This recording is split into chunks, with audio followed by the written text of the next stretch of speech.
Halo semuanya, perkenalkan nama saya Raffi Akila Arelian dari Prodi Hubungan Internasional kelas 2D Universitas UIN Jakarta. Saya di sini ingin menjelaskan nih sesuatu yang cukup menarik, yaitu apa aja sih yang harus diketahui sebagai anak hubungan internasional. Di sini ada bagaimana kita mengartikan definisi teori hubungan internasional, terus pendekatannya, sejarah, level analisis, dan pengaplikasiannya. Dari situ kita bisa memahami nih apa sih arti sebenarnya dari teori hubungan internasional.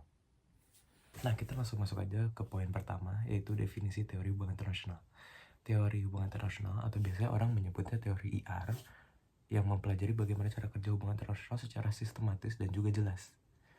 Teori hubungan internasional dapat diartikan sebagai ilmu yang mempelajari hubungan negara dan juga aktivitas aktor global dan juga organisasi aktor non-negara, dan makna tersebut adalah makna yang cukup kecil, contoh makna yang cukup kecil.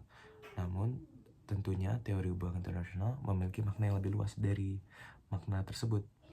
Teori hubungan internasional juga mencakup banyaknya cara kerja hubungan internasional dan juga lebih luas dari sekedar hubungan antara dua negara maupun aktor non-negara seperti organisasi. Selain memiliki makna yang luas, makna teori hubungan internasional juga sangatlah kompleks dan bersifat dinamis, jadi seakan-akan sewaktu-waktu bisa berubah. Sebelum memahami teori ini, ada pun 3 pendekatan yang harus dimengerti. 3 pendekatan tersebut ialah epistemologi, metodologi, dan ontologi. Berikut ini adalah penjelasan ketiganya. Yang pertama, epistemologi. Pada dasarnya, epistemologi adalah sebuah cara memandang dan juga mengartikan pandangan kita mengenai dunia ini. Adapun contoh epistemologi yang mudah dimengerti yaitu empirisme, di mana ketika kita ingin membuat pengakuan atau klaim, sesuatu cara yang paling mudah adalah untuk merasakan sendiri dengan semua indera kita dan melakukan observasi secara langsung. Adapun epistemologi yang menggunakan teori yang merinci dan juga kritis. Sifat tersebut ada pada epistemologi konstruktivisme. Yang kedua ada metodologi. Positivisme menjadi salah satu metodologi. Namun positivisme bisa menjadi dalam kategori yang berbeda, bisa campuran antara epistemologi dan metodologi maupun hanya salah satu dari keduanya. Positivisme sangatlah mendukung dalam pengembangan penyelidik secara mendalam terhadap studi kasus yang digunakan. Selain itu, metodologi ini juga mendukung dalam menyelidiki teori hubungan internasional atau IR. Hal ini dapat dilakukan secara kuantitatif ataupun kualitatif dengan beberapa pengujian hipotesis. Yang terakhir, ada pendekatan ontologi, cara mengamati dan mengartikan esensi dari sudut pandang masing-masing individu mengenai hal yang ada dalam lingkungan kita. Pendekatan ini memiliki nilai yang ditekankan seperti bagaimana perspektif kita mempengaruhi hasil pengamatan atau outcome dari analisa kita mengenai sesuatu. Selalu bertanya-tanya mengenai sudut pandang lain dan tidak hanya berhenti pada satu sudut pandang tersendiri dan bagaimana hal tersebut mempengaruhi perspektif lain. Menurut antologis Kenneth Waltz, bahwa hubungan internasional sendiri membawa sudut pandang yang lebih gelap dan mendalam terhadap sudut pandang realita yang lain. Yang ketiga ada sejarah teori hubungan internasional, di mana bagian ini sangatlah menarik ya. Banyak nilai-nilai hubungan internasional secara general, terkhususnya perang, diplomasi, sudah menjadi sebuah poin yang diteliti dari zaman dulu sekali, dari zaman sejarawan Yunani kuno. Namun hanya menjadi sebuah pengetahuan akademis saja. Jadi belum terlalu ditekuni sebagai bentuk hukum.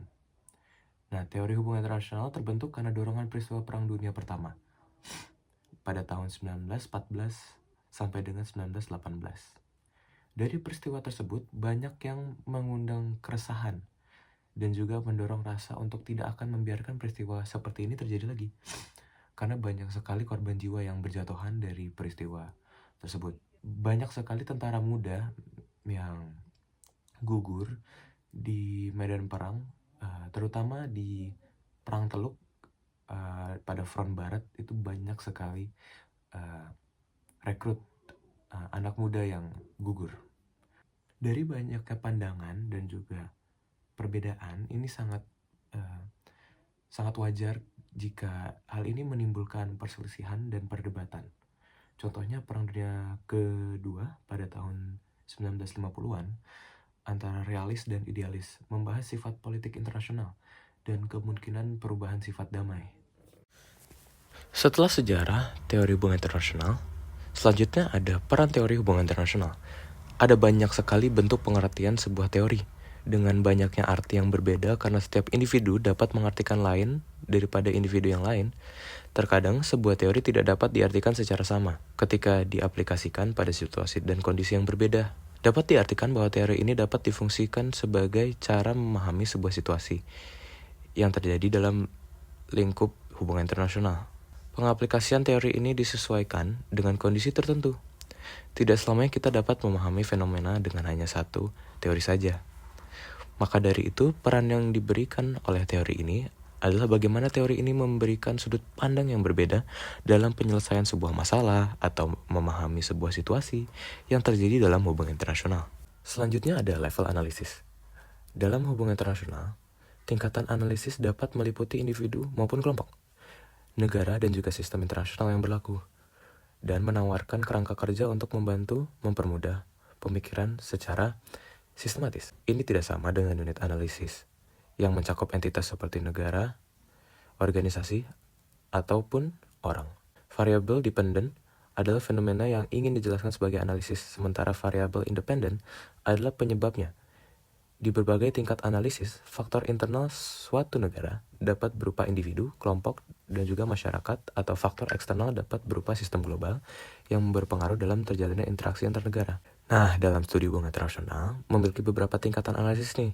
Beberapanya ialah sistem internasional yang terdiri dari distribusi kekuasaan antar negara serta komponen tambahan yang mendukung, seperti misalkan teknologi, geografi, dan sistem ekonomi kapitalis. Cara atau metode ini dapat mempertimbangkan norma atau aturan dalam masyarakat internasional, termasuk perang pada negara dan juga para aktor non-negara. Selanjutnya, negara yang sering dianggap sebagai aktor yang satu atau tunggal. Yang ketiga, kelompok yang mencakup birokrasi politik yang dipelajari dalam psikologi sosial. Yang terakhir, individu yang meliputi sudut pandang atau persepsi, psikologi, dan sistem kepercayaan, pemimpin, atau pengambilan keputusan.